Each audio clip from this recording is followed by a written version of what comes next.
இன்னைக்கு நம்ம ஆண்டவரிடத்துல ஜெபிக்க போகிற முக்கியமான காரியம், ஆண்டவரே நாங்கள் குடும்பமாக கர்த்தரை தேடுகிற நாட்கள் வரட்டும் அப்பா.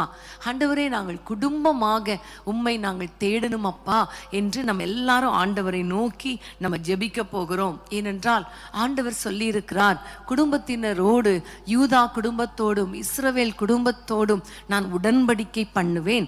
எபிரேயர் 8ஆம் அதிகாரத்துல அவர் சொல்லுகிறார், நான் உடன்படிக்கை பண்ணி அவர்கள் இருதயத்தில் என்னுடைய நியாய பிரமாணத்தை நான் எழுதுவேன், அவர்கள் என்னை தேடுவார்கள் என்று கர்த்தர் வாக்கு பண்ணி இருக்கிறார். இன்றைக்கு உங்கள் குடும்பத்தில் பெற்றோராகிய நாம் எப்படி கர்த்தரை தேடுகிறோமோ அதே மாதிரி நம்முடைய பிள்ளைகள் கர்த்தரை தேட போறாங்க. பிள்ளைகள் எப்படி தேடுகிறீங்களோ உங்களை மாதிரியே உங்கள் பெற்றோர் கர்த்தரை தேட போறாங்க. அல்லது உங்கள் பிள்ளைகளின் பிள்ளைகள் கர்த்தரை தேட போறாங்க. சந்ததி சந்ததியாக ஆண்டவரை தேட போறோம். ஒரு சந்ததி கர்த்தரை சேவிக்கும், தலைமுறை தலைமுறையாக அது ஆண்டவருடைய சந்ததி என்று சொல்லப்படும் என்று சொல்லப்பட்டிருக்கிறது இல்லையா? அதே மாதிரி தான் இன்றைக்கு ஆண்டவர் தலைமுறை தலைமுறையாக நம்மை ஆசீர்வதிக்க போகிறார். எப்படின்னா, ஆவிக்குரிய விதத்துல கர்த்தரை தேடுகிறவர்களாக மாற்றுவேன் என்று சொல்லி இருக்கிறார்.